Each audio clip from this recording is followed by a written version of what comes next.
The following podcast contains opinions from paid professionals. The information provided in this podcast is general in nature and not advice. For free and confidential support, call 1800 858 858 or visit gamblinghelponline.org.au. So we think back for a special Cox Plate and Spring Champion Stakes edition of the show, and it has to be said that on this Thursday, Ben Way, you're looking terrific. Thank you very much, Emma Freedman. You look great yourself. For anyone who thinks that's a really weird start of the show, you're right, but there is a reason for it. I've been to the sauna once this week and to the gym once for the first time in a long time. Well done. I'm roughly 8 over peak weight. 8? Yeah, 8. No 8. way. But according to Caitlin Mallion, a good friend of ours, I'm a good 18 over. And I just wanted to start the show by saying, Katie, I heard your many remarks about my weight on Saturday and I'm trying to do something about it. So there.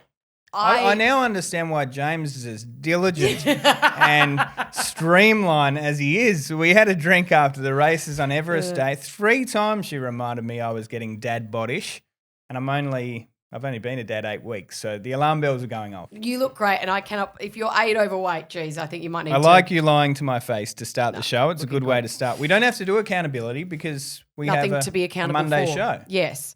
So let's get into the Cox Plate then, because that is the big highlight for the weekend. 2,040 metres, Group 1, Weight for Age at the Valley, Weight for Age Championship of Australasia, Australia's greatest race. The accolades and the descriptions go on and on and on. On Monday when we recorded the show, we thought we would have 5 or 6 runners, but we've got 9. So that is good news, especially for the each-way punters. Yeah, I wonder how much they add the other horses, because one thing we agreed on was that the field of 6, even though it was a field of 6, was a cracking field of 6. Now, do they inject more speed into the race? Probably not, because we've got Jenny anyway. Do they inject a toe into the race? Maybe, and that's an interesting element, because there are primary chances who probably could do with a toe in. Mr. B's probably shown us that he can't do the chasing himself and get past Jenny. So then we're left with needing a toe up. I think broadsiding probably falls into that caliber as well, into that category. So Via Sistina might be able to do the bullocking work. The Japanese horse might be able to do the bullocking work. And where will Kovalica end up from a wide gate? There's a chance that they could go forward. We'll see. I think Evaporate will probably settle close to the speed in inverted commas. And I say that because at Breakfast with the Best at Moonee Valley on Tuesday, I was listening on the wireless early in the morning, just wanting to make sure that I listen to all the interviews and the hype and listen to the gallops, and listening to the gallop at the very time that Via Sistina tripped over herself and, we're in the kitchen and gasped and what was going on there. But I did hear Tony Otterbrain. We've talked about him a lot. I mean, I love that he's adding so much to the carnival this year because of Pride of Jenny and the way that he operates as an owner. I think we've got to give him credit there because there's always something to talk about. Exactly, yeah. But he did say, well, the gig's kind of up with our tactics. They've all caught on to it, and now people are trying to undo her or undo the supposed race shape with their own tactics at play, like what we saw on the weekend with Major Beale. And he did say, well, maybe we try something new on Saturday in the Cox Plate. Maybe we ride her with a sit, or maybe we ride her more conservatively. If that was the case, they're not going to declare that. Like, she will still lead, but if she's not going to, I mean, do you expect her to still go put on 10, 15 lengths on the rest of the field over the 2,000 metres on Saturday? Or can you see her maybe being a little more conservative with her front running ways, so she can, quote, and this is what he said, have more petrol at the end of her races?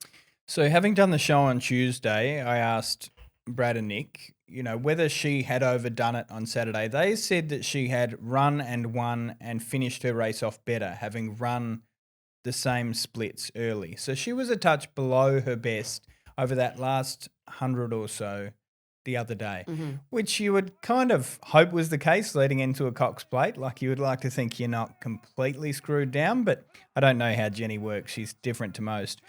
I reckon it's the worst and most obvious bluff I've ever seen. There is no way they're changing tactics. I read a really good article. I think it was Ben Dorries, and a shout out to anyone who wrote it if it wasn't Ben, but I think it was. Ben will take credit anyway. Interviewing interviewing Greg Childs, who had great experience on front runners in Cox Plates and talking about how you do need another plan up your sleeve. And he did make reference to a couple of Group 1s we'd seen over the past, say, 4 or 5 years where the plan had to be thrown out, for different reasons. 1, they were on to you. 2, you can't be a one-trick pony. 3, you can't have some 150 to 1 horse undo your chances type thing. And but I just think it's all a ruse. She leads easily. It just depends whether something is capable of towing the other chances into the race or not. It'd be a big ask of her if it wasn't, and they did want to try something new. I don't know why you'd try something new on a Cox Plate, but it would be interesting to see if within a week's space, so on the quick backup, if she could completely reverse the way that she runs her sectional. So typically she's moderate to begin with. She's faster in the middle section of her race, and then she slows down naturally because she's tired. Not to the point of, complete exhaustion and that she compounds and finishes out the back. She does tire, though. Her sectionals become marginally slower. But to be able to reverse that, to go, okay, let's run moderate, fast, like that would, if she was able to do that, another feather in her cap, string to her bow, like that would be a remarkable performance. And do you send Ricky Ponting out to bat with a matchstick? No. Why take her best weapon away from her? It makes no sense to me at all.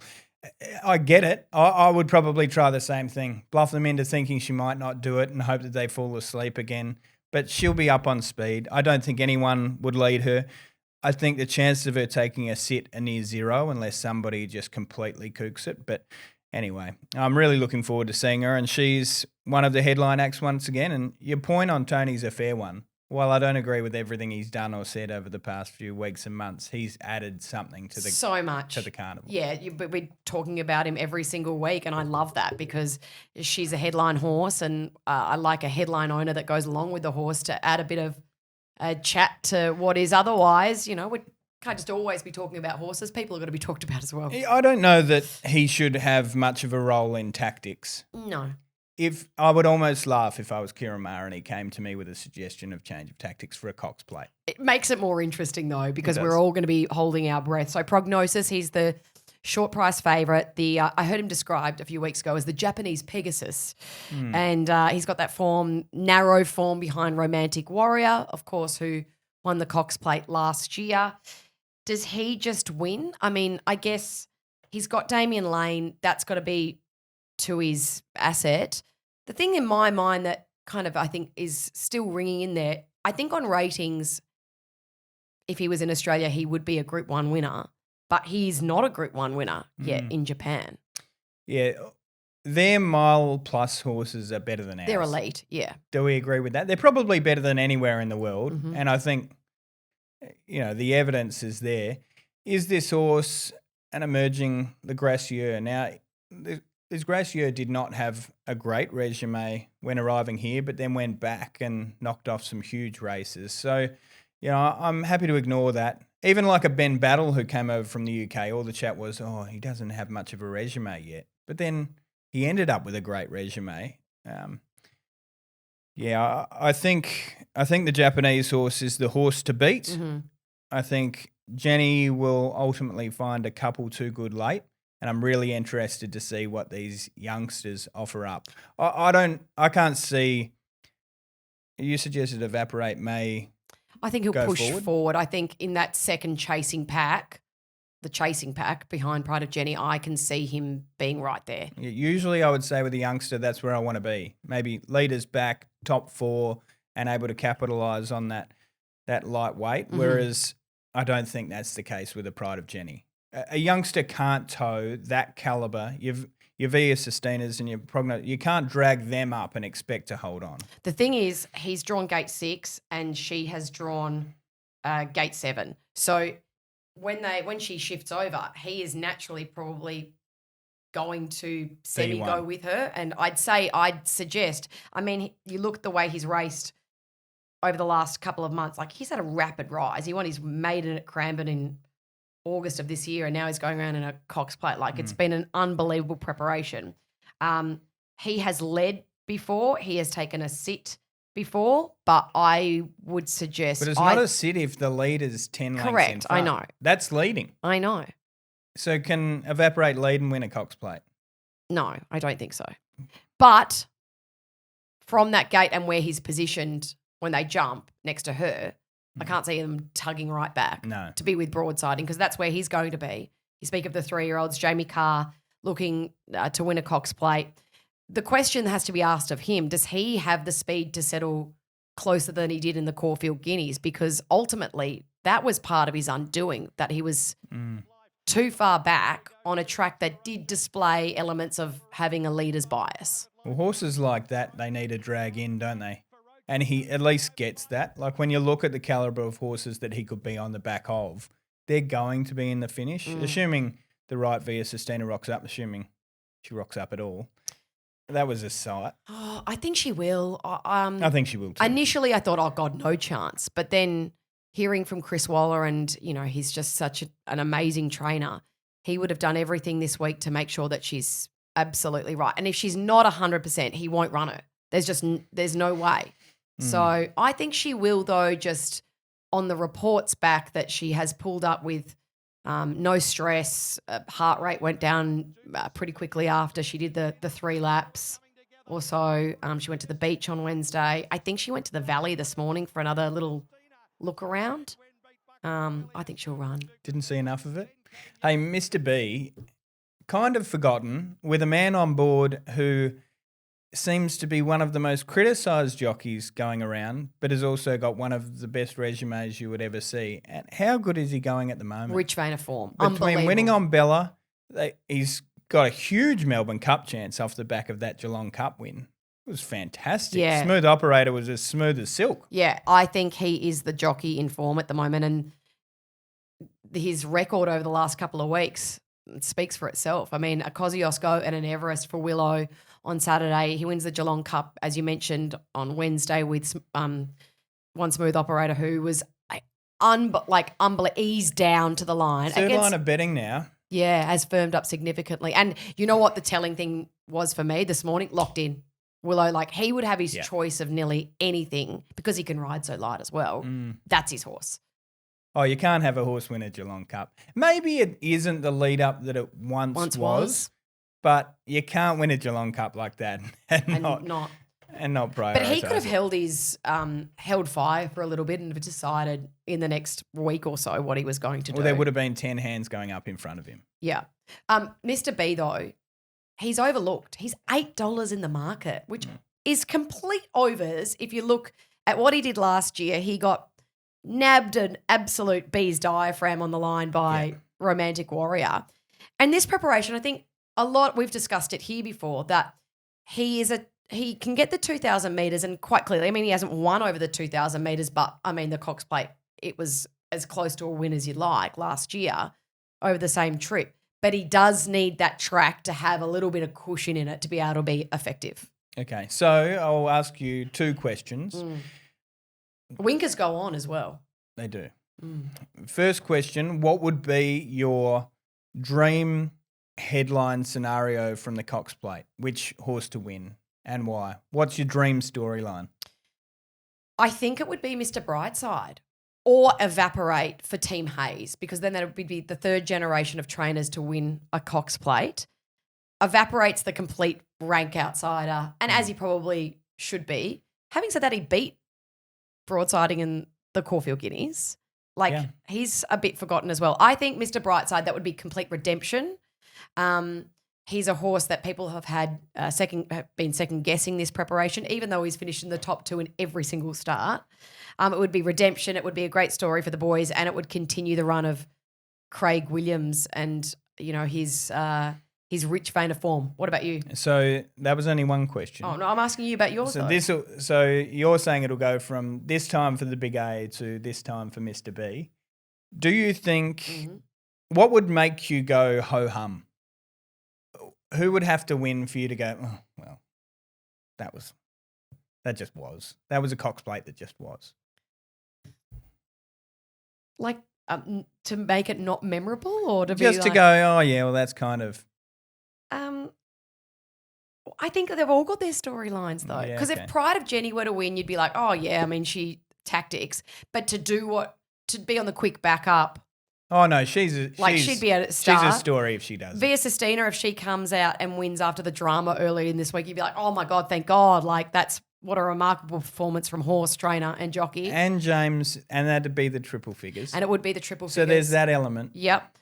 Kovalika would be an interesting one because they were planning on going to the Moonee Valley Cup. And then I reckon 8 a.m. on Tuesday when they had to get those final noms in, they went, oh, what do we do? What if Via Sistina can't run? Let's just put Kovalika in there as well. Yeah. He's going good.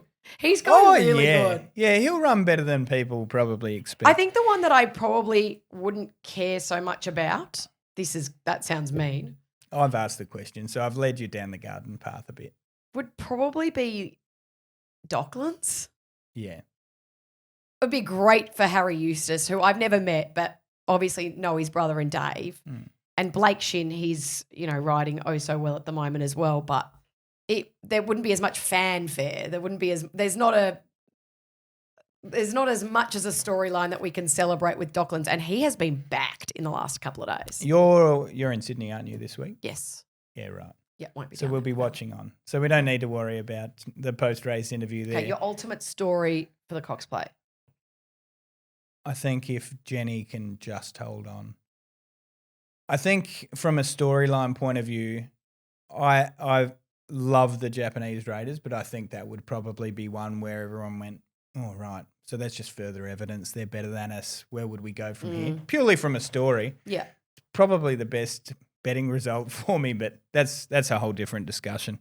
But in Sydney, we get to look forward to the Spring Champion Stakes. Yes. And I think it's a race in 3. That's how the market has it pegged anyway. So for the 3-year-olds over the 2,000 metres, Group 1 set weights, El Costello, Swift Falcon and Hen Lane are top 3 in the market, all drawn wildly different gates, got wildly different patterns, but they all come out of the same race last start in the Gloaming.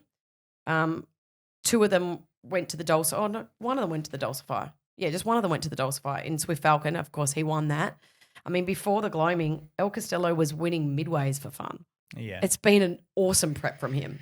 It has, and I was smitten with the win. I was keen on the day, and geez, what a win it was. So map-wise, you raise a good point. So El Castillo, when you first look at the barrier, you go, oh, 8. Suddenly the tables may be turned towards, say, a Swift Falcon, but then Swift Falcon's drawn poorly, and the difference is Swift Falcon will have to go back. El Costello has positional speed, maybe not to lead, but when you look at the speed underneath, there's not a heap.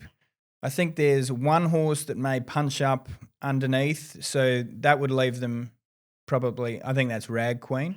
So Rag Queen punches up, they may sit outside, and then the speed comes from outside them, Noises and Co come across. Worst case scenario, you're outside the leader. I reckon they end up 1-1.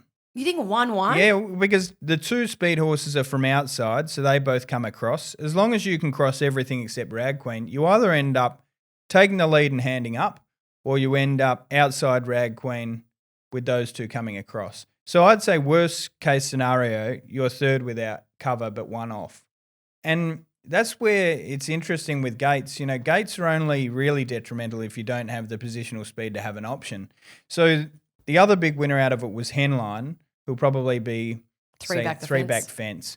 So you've got positional advantage on both of your main rivals. Swift Falcon might need to give them 3. And I just think El Costello could do the same thing. Swift Falcon was closing the gap, but it was still a decent gap at the end of that last race. Yeah, 100%. I think the market's wrong. You think Swift Falcon should be favourite? I think Swift Falcon is favourite. I think either Henline or El Castillo should be favourite. Probably Henline drawn 1. You think he should be favourite? I mean, he hasn't won a race this prep, but he's been hitting the line stylishly. Well, and he was favourite up until last start. Yeah. He was really good. There's not much between a couple of them, so yeah. So probably with not much of a call. Henline, the interesting thing there is they put the visors on for the first time. He still does a lot wrong in his races, and he kind of wobbles and looks around and doesn't go terribly straight when he's trying to close off and wheel off those really fast splits at the end. I think he worked with them on Tuesday, and the quote from Tommy Berry was he went as straight as an arrow. Okay. So that is good news for him. And being smothered might be helpful for a horse like that. Yeah. You know, it's hard to say, and you need the gaps to open, but who better than Tommy if you're going to be sort of ridden with cover and hoping for those late runs. After the Ming Dynasty, he got off, and you know when they do the beaten jock, so he ran 6th that day to Lady Shenandoah, who had gone on to be a Group 1 winner. He got off, and when they're doing the beaten jocks in the jockey's room at Rosehill, and he just goes, I love this horse. I can't wait to get back on. That was his quote. Well, that says a lot. And these spring champion horses, the jockeys, they're all in love with them. I know Josh is just ecstatic Head to over get back heels. on. Yeah, and I think I mentioned on the show earlier on this week that seeing him at the midweeks, and his quote was two more. Because I said, really good win. He goes, yeah, 2 more. So he's obviously thinking Saturday and then maybe a venture down south. But either way, we're in for one hell of a race. He's a man full of confidence at the moment after a double on Saturday as well, stakes double on Everest Day. That's got to give you a little bit of a pep in your step. He's been riding well for years. It's just the opportunities aren't there. And unfortunately, we've got some really good jockeys that can't ride at, say, 54.5 or below. And he kind of falls into that calibre. And if you've only got 2 horses at that weight, in Sydney, James and Nash seem to be taking those, and a few of them are left by the wayside. But you do not lose anything by having Josh Parr on your horse. All right, the other big races at Randwick are the Craven Plate over the 1800, Weight for Age, Group 3, Faulkner Park. This is the big question for Saturday. Can he bounce back from his really flat performance in the Underwood down in Melbourne a few weeks ago? So he was a one-time Caulfield Cup favourite. He didn't really enjoy Melbourne, maybe not that way of going, whether he was on his right leg or he just didn't settle into stable life down there. I love that Annabelle and Rob they pulled the pin almost immediately on it. Went, nah, we can't keep him down there. Obviously, he's just not enjoying himself. He's not a happy horse. Let's bring him back up to Sydney. And he goes around in the Craven Plate with an eye to the big dance. Yeah. It's a big change. It is a big change in programming. So assuming all hasn't gone to plan with him, bear in mind this is the trainer that had Zaki as a favourite for multiple Group 1s and decided just to tip him out because she didn't feel as though he was himself. Like, she will prioritise the horse and whether they're going well and their fitness and their safety and their well-being, she'll prioritise that and will happily not race in huge races if she suspects anything's untoward. She's pushed on with the prep, just with a different plan. That says to me there's nothing major. It's just he's not going as well as he should have down there. Change of scenery. Clearly his mates in the stable up here called and said, mate, 25 degrees. Get August, up September. here. It's What are you bloody glorious. What are you doing? He's down there, you know, it rain in his mane, and he's gone, F this, I'm out. Yeah. So, yeah, huge player in both of those races. It's a big drop down, but there's time for Faulkner Park, and I hope we see him back. He was probably Caulfield Cup favourite by default.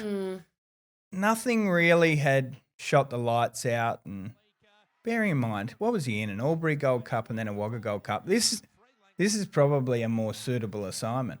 Yeah, maybe it is. We'll see. I hope to see him bounce back, but you're right. It's fascinating that they've decided to push on.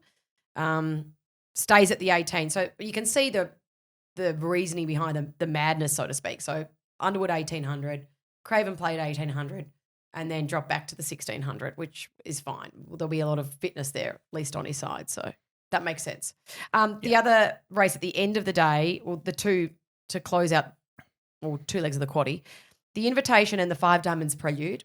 Let's start with the Five Diamonds, though, because there would be a beautiful story in this with Territory Express. Yeah, so we know Paul well, albeit he hasn't probably been well enough to express himself of late. He's had his partner speaking for him in several interviews, and this is the guy who had a heart attack and multiple strokes and looked as though, you know, he was on his last legs. And this horse and what Territory Express has been able to do, you know, it hasn't saved his life, but it's certainly given him ridiculous motivation, ridiculous joy in a very difficult time of his life. And you know what? Sometimes people just need a reason to be getting up, getting those feet one foot in front of the other. And this horse has provided him that. It'd be almost the story of the day. And he's done a fantastic job with this horse. I'll put my hand up, and I think nearly everyone would say this horse has exceeded expectation by 10. Yeah. And he's in this race with a great chance once again. How did you sort of read There's the a race? lot of speed. That's how I saw it initially. I was like, okay, a more victorious, I know a star, Punch Lane, Felix Majestic. Yeah. There's a lot of speed, and that plays into the Yes. hands of Territory Express. It does. Did you interview him? I did after the country championships final, and gosh, it was an emotional Provincial Midway. championship. Sorry, Yeah. yeah, it was very emotional. He could barely get the words out, and understandably so. It was a great thrill. Yeah.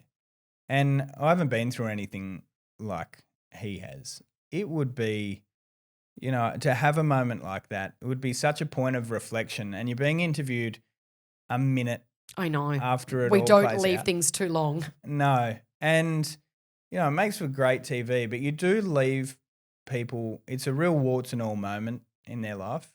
I thought some of what I heard from him was fantastic. You know, he really expressed himself well, albeit monosyllabic at times, and you could just see how much it meant. So I Yeah. hope we see that again on Saturday. The invitation. Yeah. What a interesting concept it has been over the last couple of years. So 1,400 metres, fillies and mares. It's now a Group 2. And I tell you what, I love this field. I love this field of mares going around. Cracking field. Conceptually, probably the weirdest Yes. new concept. Everyone talks about the Everest and the Kosciuszko.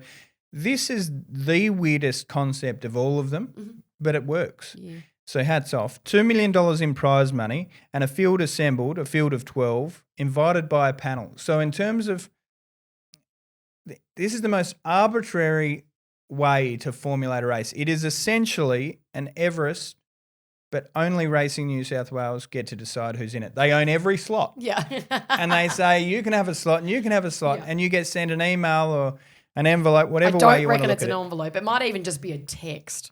You are married to a South Australian, aren't you? Envelope. I abandoned that a couple of years back. I need to get back to saying envelope. Anyway, so field of 12, invited by a panel convened by Racing New South Wales, and I believe Navesh plays a big role in that. I talked to him briefly about it the other day. I asked him when the envelopes were heading out, and he said they were sent and they were locking in a good field, and that's exactly what they've done. So it's for fillies and mares from Australia and New Zealand, and what a story Karen McAvoy has been in Oh my this God. race. This is his race. How does he keep doing it? He did it in the Everest, He won 3. and now he's doing it here. So he's looking for his 4th or 5th straight, isn't it? Yeah, fourth straight. Fourth straight. So he was Ice Bar 2021, Promise of Success 2022, Espiona 2023. And then Arctic Glamour this year. Yep. Yeah, it's like this is his race. So Arctic Glamour, she's always been one of mine. I loved her first up in the missile when she ran a very close second behind Schwartz. She was good in the Epsom as well. I don't think people expected her to run 5th in a hot Group 1, so she drops down in grade.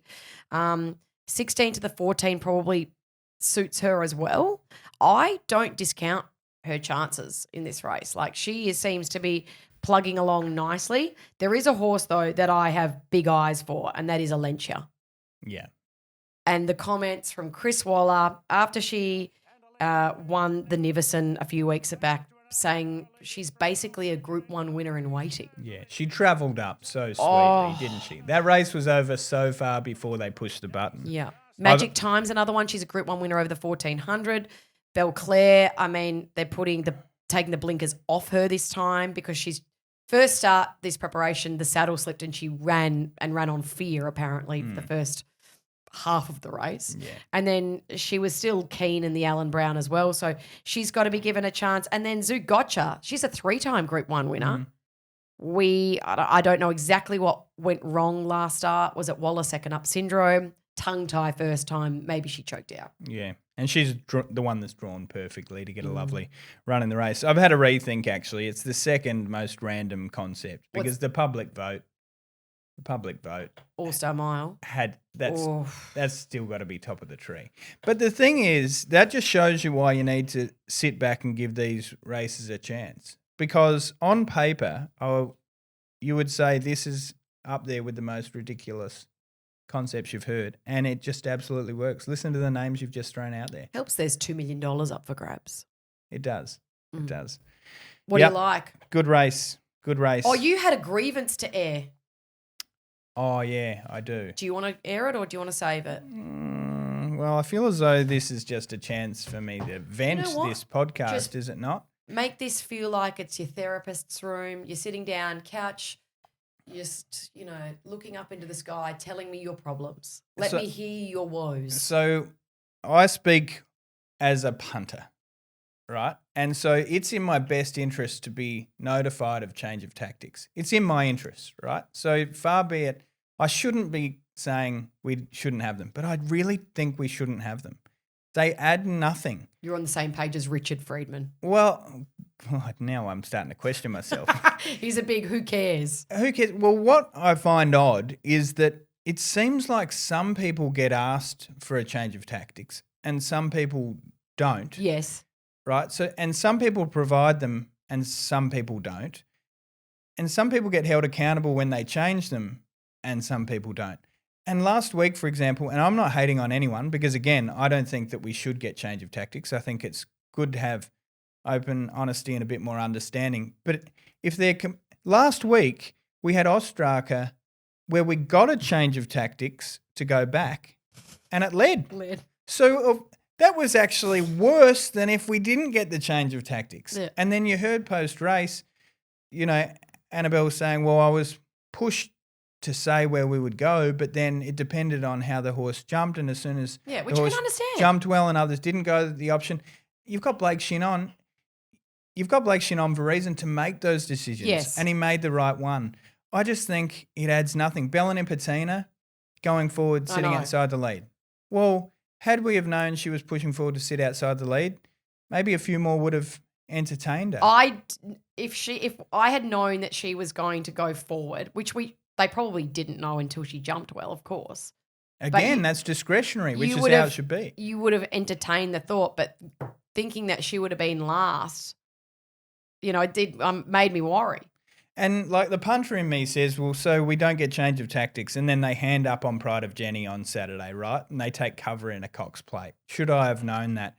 Well, it'd be the dumbest thing I've ever seen. Can you imagine it happening? Like, it would be the wildest thing. But two, I don't need to know. I want to know because last night I was lying in bed going, if they do that, which I don't think they're going to do, but if they do, how does it work out? And I literally was lying there for like an hour thinking about it. That's sick. And does she have the turn of foot Royal to match a few of patronage them? leads. But like, there's a lot. Do you get what I mean? There's a lot of what ifs if she did happen to do it. I don't know why we're talking about it. I know. Because she won't do it. She won't do it. So does Richard think the same thing? He believes that it's a trainer's right, I think, to, that's part of the game plan. Does a footy coach give away that they're going to start so-and-so on the forward line and they're actually going to switch and your defender's actually going to play in the midfield, or you don't reveal that too much, do you?